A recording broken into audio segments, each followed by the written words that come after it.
Hey, I'd like to welcome you to another episode of Mission Matters. My name is Adam Torres, and if you'd like to apply to be a guest in the show, just head on over to missionmatters.com and click on Be Our Guest to apply.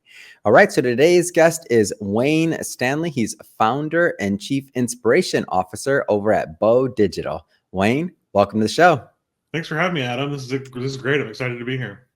All right, Wayne. So big topic for us today, inspiring your team and audience through effective leadership. Lots of business owners, entrepreneurs, and executives watch this show because they want tips, they want inspiration, they want insights. And we're going to be talking about leadership today. So great to have you on. But to get this episode started, we'll start it the way we start them all with what we call our Mission Matters Minute. So Wayne, we at Mission Matters, we amplify stories for entrepreneurs, executives, and experts. That's our mission. Wayne, what mission matters to you? The mission that matters most to me is helping small businesses tell their story. I just don't feel like marketing should be that difficult in 2024 or beyond. And it's something that a lot of people don't understand or don't want to put time into. And so for me, helping to tell a story to even the most mundane of businesses or industries is really exciting and what I love. It's great to have you on. And I guess just to dive right into the topic, like entrepreneurs, being an entrepreneur, like when did you get into that? Were you always an entrepreneur? Like how'd you get the bug? Yeah, my family jokes that I was an entrepreneur from a very early age. I would go over to my grandparents' house, Grandma and Grandpa Bowe, which my company's named after. And I would take all of their belongings and I'd put a tablecloth on the couch and I'd set up a store and I would sell all of their things back to them. And how old were you? Hold on. How old were you? I was probably 5 or 6. I mean, I was pretty young, and they indulged me. They bought the things from me. I would make a couple bucks or a couple of quarters from their own things. But you had your supply chain figured out. Exactly.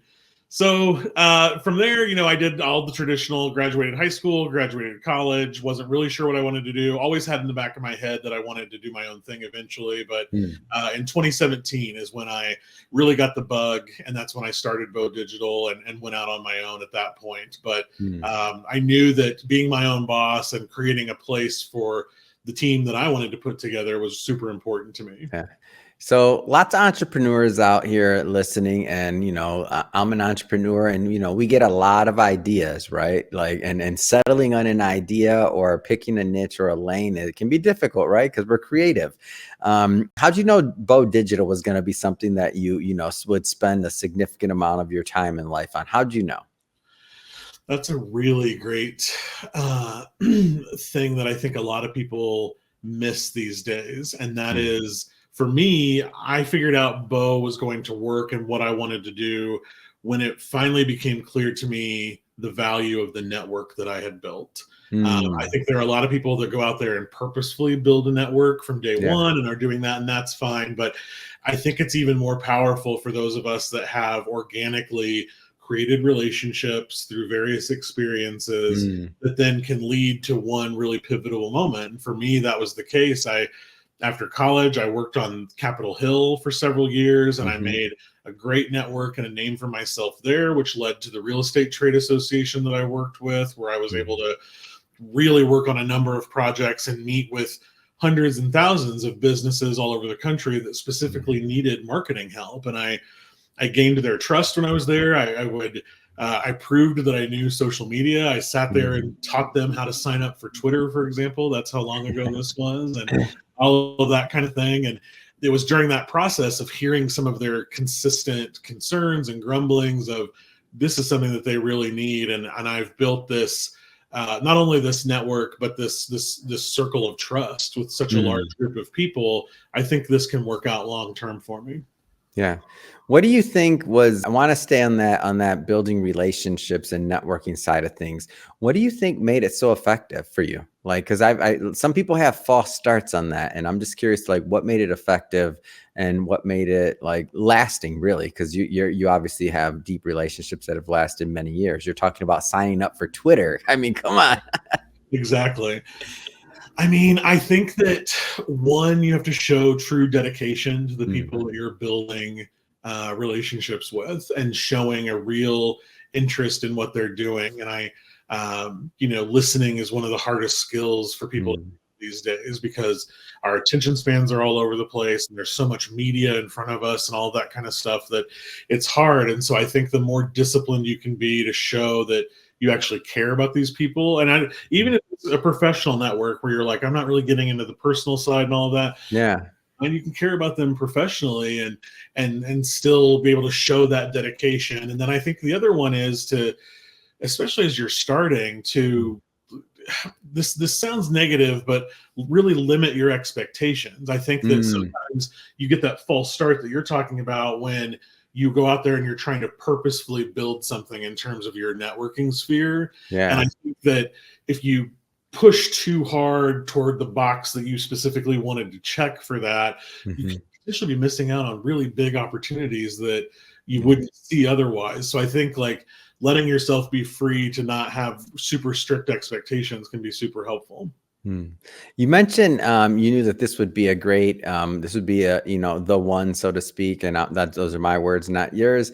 By adding value, like you knew you were adding a certain amount of value to your network and otherwise. Like I always like when an entrepreneur figures out something like how they're adding value, whatever the particular value is, and then takes it to market. When you were first starting out, I'm guessing everybody wasn't like, oh my gosh, this is the greatest idea ever. Where have you been all my life? Like, what was it like starting out? Like, talk to me like that first client. I mean, in the beginning. Yeah, I mean, I will say or that maybe they did say that. They're like, oh, Wayne, finally, we've been waiting for you. So kind of, I mean, I know that my story is not normal, but the two things that happened were, number one, when I told my existing employer that I was going to do this, they immediately said, great, we support you. Can we be your first client? And wow. So they did do that. Oh my gosh. That's amazing. Go ahead. I know that that's not the norm. And I knew in that moment how special and how lucky I was, but I also knew how hard I worked for that level of respect. Amazing. But besides that, there were the folks that I was working with when we very first started. Those first few customers were the ones that I had laid the groundwork. And I said, if this is something that I did, if I went off on my own, would you support this? Could this be helpful to you? And a lot of them said yes. And figuring that out, what that looked like in practice, it's one thing to say yes, we'd love to work together. That proverbial let's work together. It's one thing to say that, it's another to put it into practice. And so that took a little bit of time to figure out what exactly does that puzzle piece look like. And there were a lot of people that they said, look, we even have marketing people on our teams, but they're not creative, or they can follow a map. Can you draw them the map, even if you're not the ones pressing the buttons and pulling the levers? And figuring out that more, there was a specific vision for sure, but then figuring out what does that look like in reality was harder than I expected at first. And so now you're out there, you're building, a business, and now you also have to build a team, right? Like that like going from, just the idea to concept to team, like where did that take you? One of the best pieces of advice I got when I started the business was don't wait too long to hire. But that's a big problem with a lot of startups and entrepreneurs, is that they worry about the money side of things and they wait too long to hire. And so that was heavily on my mind, even though, I bootstrapped this myself. There's no partners, no investors, no money from my family or parents or anything like that. And so, I was very conscious of it. But in making my first hire, I basically said, like, I need someone that knows me and has instant trust in me. And so I didn't know whether that would be a family or friend or what that looks like, but I knew that it wasn't going to be a traditional hiring experience for that first teammate. And that, for sure. Heather, that's on my team, she's our COO and my number two. And she was our first full-time hire. And I've never looked back since. And now we've got 21 full-time total and all of that. But figuring that out for the one then opened the door for everything else. And being able to say, this is what I want for, I know that most people work to live. They don't live to work. And the previous job I was at, I'll never forget that one day they said, it was a great organization, but they came to me and on my very first week, and they said, this is the place where you're going to get your gold watch one day. And I just thought, do not shackle me to this place for 40 years just to get a gold watch at the end. Like, that's not, I'm just millennial enough that is not what I'm in it for. And I didn't want that for the organization that I put together. I wanted it to be a place where people could really integrate work and life, because I don't believe that it's ever balanced, but I do think that you can integrate it much better to have a better life experience. Yeah. And so as you're building this team now, you have Heather on board, and now you're obviously succeeding, and you're adding to the team. Like, when does this concept of, and maybe it was in the beginning, so I don't want to say that it wasn't, but when does this concept of leadership start to really matter in your world? And one reason I'm asking is that is, in the beginning you're leading yourself, right? It's just you. But as the team gets bigger, like, when did that concept start to evolve for you? In general, I've been pretty fascinated by leadership since I was a kid. Okay. I was the one signing up to be the leader, running for student council president, all of that kind of stuff, and all through college and everything else. So that's been important to me. I actually, in college, I minored in leadership. So even the study of leaders and leadership skills are super important to me. Where it really came into focus for me was especially during the pandemic. I know a lot of businesses struggled during that time, but that's really when we had our biggest period of growth, because businesses needed to be out in front of their customers more than they ever had before. And a lot of them didn't know how to do it. And so it was the first time that we really started to grow in a fast way outside of my existing network, and figuring out how I fit into that, my role in the company, my role externally as the face and voice of the company, adding a salesperson because we had so much going on that was now speaking on behalf of the company, and all of that was, and as we added people to the team, and what's my role there, and what do I want people to see me as, and what resource do I want to be, and all that kind of stuff. That's where it really started to come together, and definitely not what I thought in the beginning either. But 3 years in at that point, in 2020, it all started to come together pretty quickly. We had no choice but to adapt and grow at that point.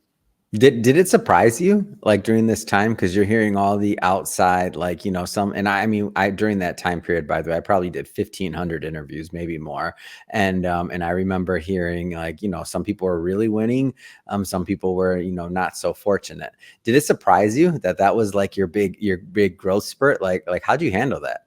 Oh yeah. In the first, probably like most folks, even no matter where you sat on that, success during the pandemic, the first couple of weeks, we made really difficult lists, and we said, this is where we're going to cut the team, and this is where we're going to cut expenses and all of that stuff, and just preparing for the worst. And then all of a sudden, I couldn't hire fast enough, and we were growing at such a pace. And I think the hard part for me was we were still new enough in business that I wanted so badly to be able to celebrate it, and felt like it wasn't fair to do that in that moment, or at least I couldn't find a constructive way to celebrate the wins that we were having when so many weren't having that. And so that was hard to feel like I'm like privately celebrating for everything that we've got going on, but it definitely was surprising.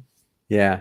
And at this time, I believe, correct me if I'm wrong, you went fully remote, like many other businesses. Am I off on that, or?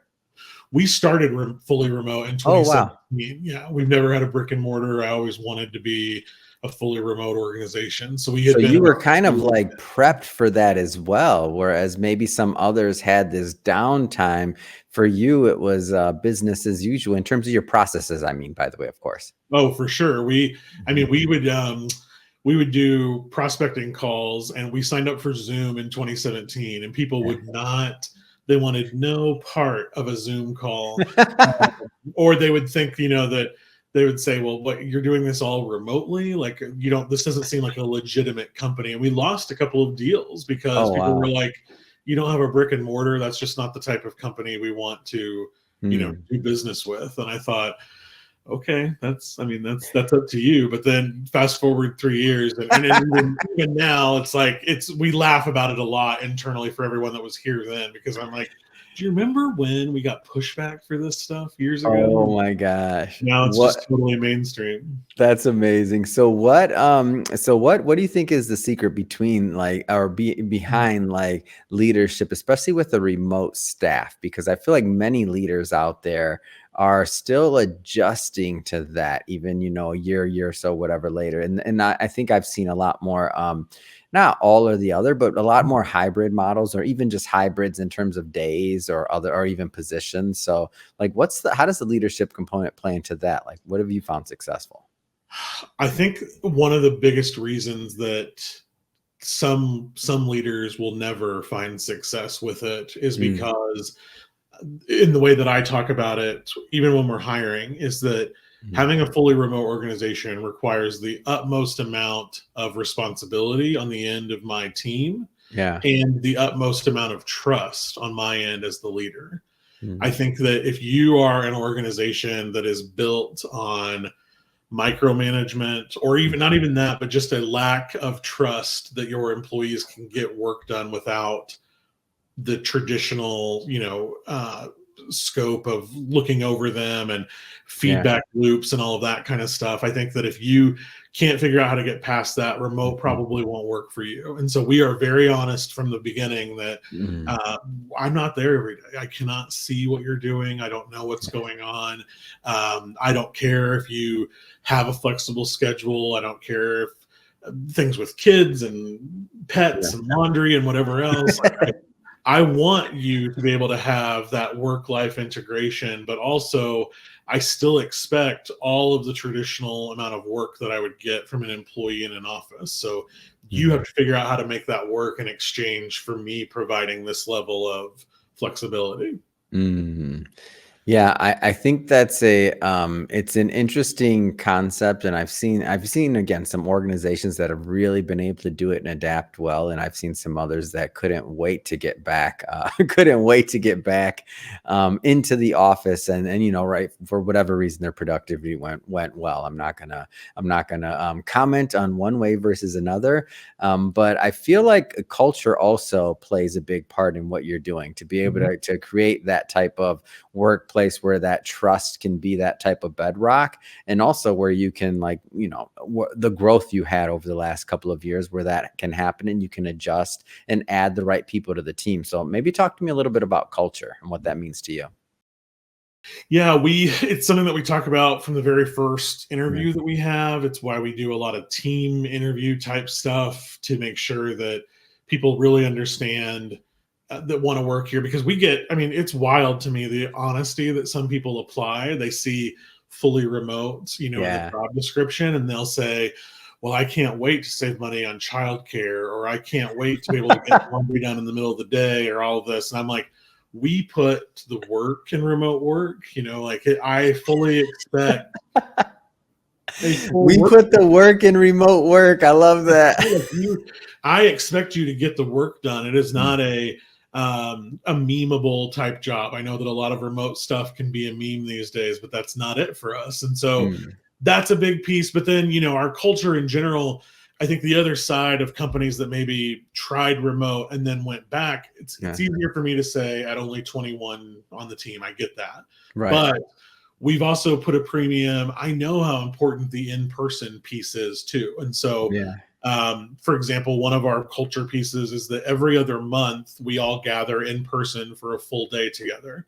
Parts Mm, of that day are unprogrammed, where it's just time for people to talk about how life's going, really connect on the personal level. And yeah. then some of it's training, some of it's just doing catch up. Who knows what it might be, but we're together for about 6 or 7 hours in that day. And even the Mm, ones that live out of state, we fly them in for it and make sure that everybody's there, because that is super important. We do other more traditional in-person things throughout the mm, year. We do a family day at the baseball park in Indianapolis. mm. We do a fall event for families. We do all families are invited to our Christmas event that we do. All of that to try to give each other time to be together. Yeah. Sort of culminating, and at the end of the year, we do a 2.5 day planning retreat for the next year, and we're all together on site. And there aren't trust falls or anything like that, but there's a lot of really purposeful, how do we work together? Who is this? And there's some, I say this all the time, there's some magic there in getting it right for Yeah. how much you're remote versus how much you're together. Because I tell them all the time, my team, if you met them out on the street, you would have no idea that they worked remotely. Yeah. But they really enjoy each other's company. And sometimes they love it so much, they're like, oh, I really do sometimes wish we worked together. And I'm like, the magic is gone at that point. That Sarah eats stinky fish every day for lunch, or that James smacks his teeth during each call, and like those little office idiosyncrasies that we don't have to deal with remotely, you pick up on the more that you're together. So there's a little bit of magic there in finding how much time do we give to each other individually, remotely, to get work done versus being together to appreciate each other as colleagues and humans. And so I know that we're lucky that we've kind of figured that out. And I think that's hard for a lot of organizations to figure out what works for them. Yeah, I never thought about that until you just said it. Like the idea that it's almost like because there's that separation too, it's always new. So year after year, when people come back, it's almost like I don't know, an industry conference or something, like a trade conference. You show up every year and that's like, we got to talk, we got all these other things. So you get that excitement, you get those commonalities, and you get to, tie those bonds. But then you're right, you don't have to worry about who's eating what for lunch and does it smell and Right. Or that somebody breathes heavy, or that, they watch videos on their phone without their headphones too loud. in. Oh my gosh, that's funny. Because that's the kind of stuff that starts those problems in the office. It's always something small that ends up, in an HR file at some point. And so we don't have that. And that's the magic would be gone if we were in the office. I'm confident of that. That's great, Wayne. So talk to me a little bit about the just about the services and things you offer. So I know we've talked a lot about obviously the company, the culture, leadership, your beginning, how you grew, and get into what you actually do, like the offerings. Sure. We digital's in our name, so I'll start there first. I like to say that we're a modern marketing agency where we combine all of the facets of digital marketing these days with websites, email marketing, podcasts, video work, and paid advertising, with everything you would expect from a traditional marketing company, from logos and flyer design, collateral, billboards, all of that kind of stuff. Another thing that we really lean into is a lot of training and planning. Like I said before, there are some folks that are just want us to create their plan for them. We've got somebody that can carry it out. Can you just help us think differently? Or can you train us so that we can train our customers, or things like that? And so we do a lot of that work too. And so I think between those three pillars, we offer a lot. The main thing that we don't really do is we don't do custom development for apps or for CRMs or things like that. But in general, we're launching websites every month, and we're active in that area. But I think our favorite thing that we do, like I said at the very beginning, when it came to my mission, was stories for small businesses and helping them really figure out what differentiates them. Because I think, and this may be getting ahead for you, but I think that, their biggest downfall for some companies is that they're just not super specific in what makes them different or special or unique. And so some will lean on these big bucket phrases like, well, our customer differentiator is our customer service. And I'm like, that is such a blanket statement. That doesn't tell me anything. And these days where you have to, depending on what I view as 5-star customer service, I can find it. So if that is completely different than customer B's viewpoint of 5-star customer service, you're really setting yourself up for, one of us is giving you a 1-star review because of that. Because you said you're great at customer service, but if it's not the way I want to be serviced, that's a problem. And so we really love that piece. I love the challenge of walking into somewhere and they, will think that there's just no way that we can create something better for them or more efficient. I love that challenge. Well, Wayne, love to bring stories like this to my audience. I have to ask, what's next? What's next for you? What's next for Bowe? Yeah, we keep growing, which is wonderful. We've launched a new service that we call Growth House, which is helping our partners to increase their audiences. Mm, As so much changes with paid ads, because of the Google, Facebook, yeah. Apple war that's going on, and cookies disappearing and all of that. We're trying to help people more organically own their Mm, communities. So building out their email lists and things like that, and mm, being able to do that is a big push for us. And mhm. continuing to follow, all the new trends. We were all over TikTok, and now there's all kinds of news about TikTok these days. But whatever's next, we're trying to make sure that we're on top of all of it to Mm, be able to do the most effective work for our customers. We're very mm. excited about it. How do people, if they want to follow up? I know there's only, so much we cover in a 20-some-minute podcast interview, but if people want to follow up with you and your team and continue the conversation and figure out how they can work with Bowe Digital, how do they do that? We would love that. You can find us at any time at bowedigital.com. That's BOWE digital.com. And then you can also find me on LinkedIn by searching Wayne.m.Stanley. And I'm also on Instagram with Wayne Stanley. Fantastic. And for everybody watching this, we'll put we'll put all those links in the show notes. So you can just click on the links and head right on over. And speaking of the audience, if this is your first time with Mission Matters and you haven't done it yet, this is your personal invitation. Hit that subscribe button, because we have many more mission-based individuals coming up on the line and we don't want you to miss a thing. And if you're a long-term listener and you haven't left us a review yet, hey, we won't be mad at you if you do that. So take care of that.